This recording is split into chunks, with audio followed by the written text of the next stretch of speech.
মানুষ, আল্লাহ রাব্বুল আলামিন যে মানুষকে অন্তর দিয়ে পাঠিয়েছেন, এই অন্তরকে পরিশুদ্ধ করবার গুরুত্ব এটা আল্লাহ তাআলা এত বেশি দিয়েছেন যে এটা করতে গিয়ে আল্লাহ তাআলা এতবার শপথ করে তারপর বলেছেন যে ব্যক্তি পরিশুদ্ধ করবে সে জান্নাতে যাবে, আর যে নিজেকে পরিশুদ্ধ করতে পারবে না সে জাহান্নামে যাবে।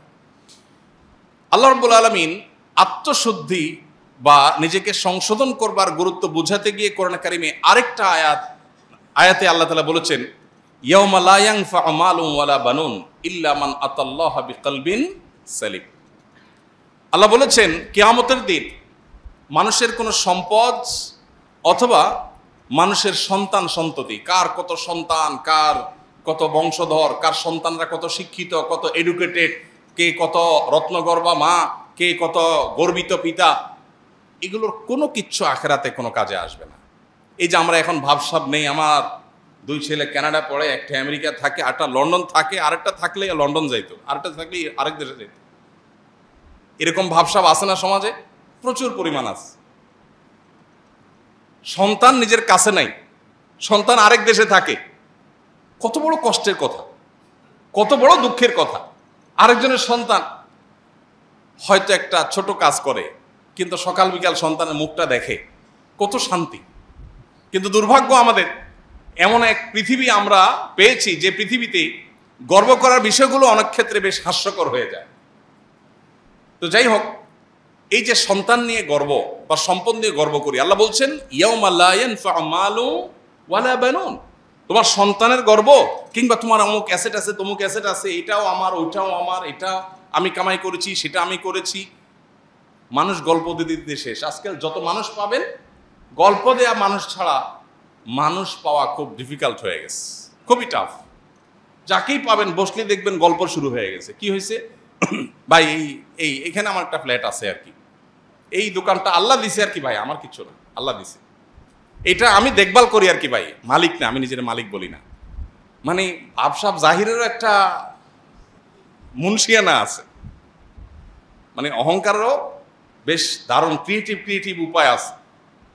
এই বাড়িটা আমি দেখভাল করি আরে ভাই, আমি দারোয়ান আর কি ভাই, মালিক তো আল্লাহ আসলে। আহা, কত বিনয়, সুবহানাল্লাহ। কেন আপনারা ইনফরমেশনটা না জানলে আমার কি ক্ষতি হইত?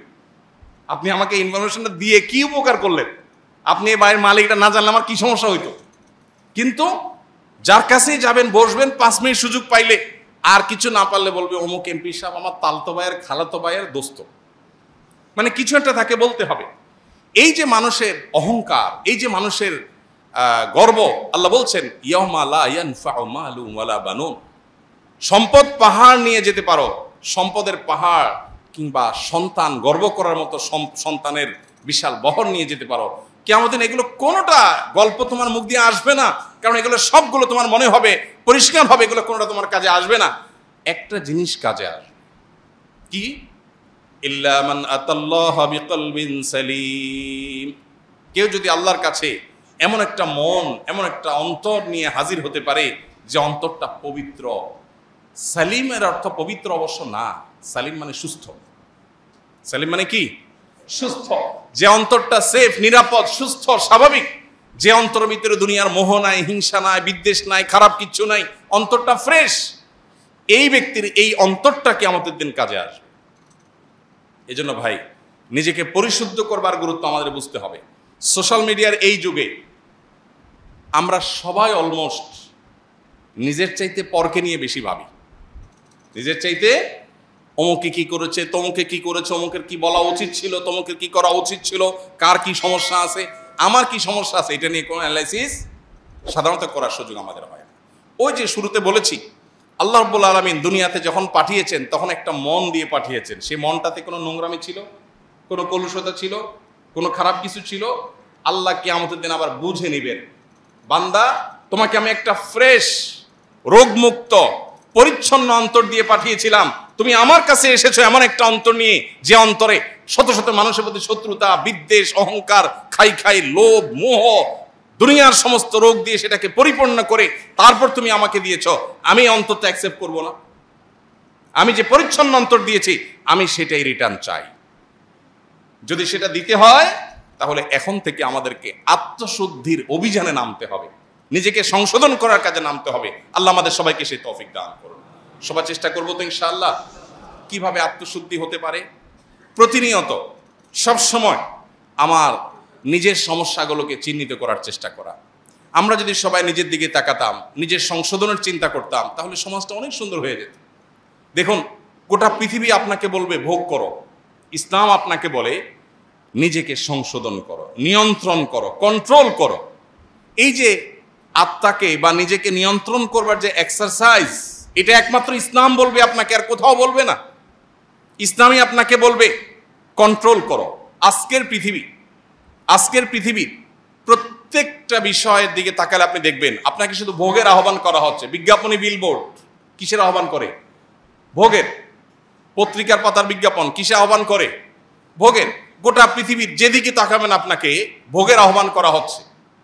যে কালচার ডেভেলপ করা হয়েছে, যে পৃথিবী সাজানো হয়েছে, এই পৃথিবীটা ভোগের দাওয়াত দিচ্ছে।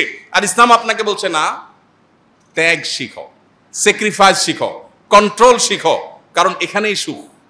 একজন মানুষ যখন তার মনে যখন মোহ থাকে না, সে কোনো সম্পদের মালিক না হয়েও সুখী।